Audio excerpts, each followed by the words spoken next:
Dress code has been an ongoing issue within high schools. Coastal Carolina students wanted to bring more awareness to the issue. We had the chance to talk with a few high school students, and they believe if their parents let them walk out of the house, they should be allowed to walk into school. I feel the dress code shouldn't be that big of an issue because if our parents buy us the clothes and allow us to wear the clothes, why shouldn't we be allowed to wear it at school? It shouldn't even be a distraction towards some people because we go to school to learn anyways. Why are you looking at what I'm wearing? Stand it, but to an extent. It can be very controlling. I understand schools have dress codes, like for boys they can't walk in without a shirt, or girls no spandex, no sports bra. I understand stuff, but it's the little things. What I believe is distracting is when an administrator comes in the class disrupting your class, saying you need to go home and change. It's disrupting your time to learn and their time from walking into the class. I think dress code is biased towards women because they always have something to say towards women instead of a guy. What I think about the dress code is I think it's stupid and it's sexist. The reason why I think about this is because that the school is more strict on girls than guys, because guys, all they get dress coded for is wearing pajama pants. But us girls, we get dress coded for everything, little thing. At this point, dress code is just stupid because you can't even wear what you want to wear.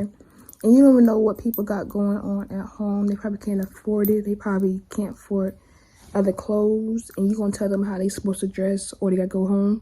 I just feel like that's doing too much. 4 women and gender studies students sent out a survey to 5 high schools within 4 states with both useful and uncooperative results. 1 high school refusing to participate.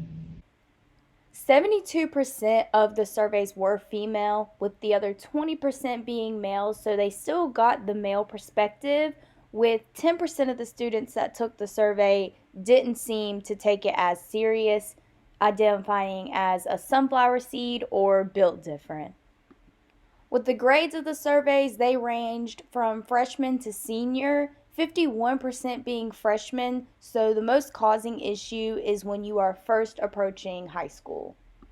For this section, they stated how their school handled dress code, with 72% being sent to the office just because they violated the dress code standards. 41% of female teachers are the ones to dress code students, but 34% is still the male teachers, almost 7% principals, and 17% office administration. On the topic of dress code, we've all kind of dealt with issues ourselves, which is why we chose this topic. But school administrators take things so far, it seems like. As an athlete in high school, there were times that we had to change into our workout clothes or practice clothes beforehand, before going to the fields or to a game or whatever. And there were times that, I have gotten dress code because I was wearing tight softball pants. It's part of my uniform. Other times, just wearing leggings, a shirt that comes down past my hands, and some boots like I'm wearing now, and got in trouble. Just a couple weeks ago, I reached out to my old high school in efforts to collect data about the effects and responses about high school dress codes.